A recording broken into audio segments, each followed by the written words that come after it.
अस्ट्रेलियाको लागि 2026 intake plan गरिराख्ने विद्यार्थीहरूको लागि यो भिडियो।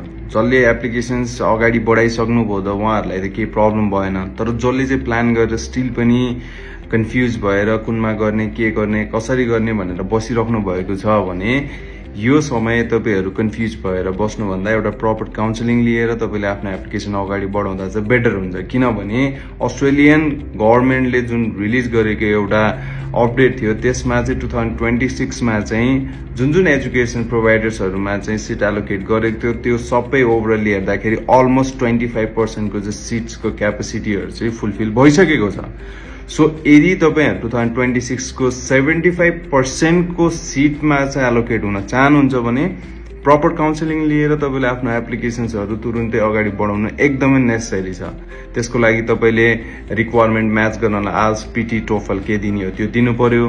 तपाईले ट्रान्ज्याक्सनहरु मेन्टेन गरिराख्नु भएको छैन भने ट्रान्ज्याक्सनहरु मेन्टेन गर्न थाल्नु पर्यो। साथसाथै तपाईले देखाउने इन्कम सोर्सको सपोर्टिङ डकुमेन्ट्सहरु के छ भन्ने कुरा तपाईहरुले थाहा पाएर राम्रो काउन्सिलिङ लिएर तपाई आउने इन्टेकको लागि अगाडि बढ्नुभयो भने yes you can travel to Australia in 2026। बेलेमा प्रोसेस गर्नु चाहिँ एकदम निडेड छ है। So think twice, think nice. Thank you.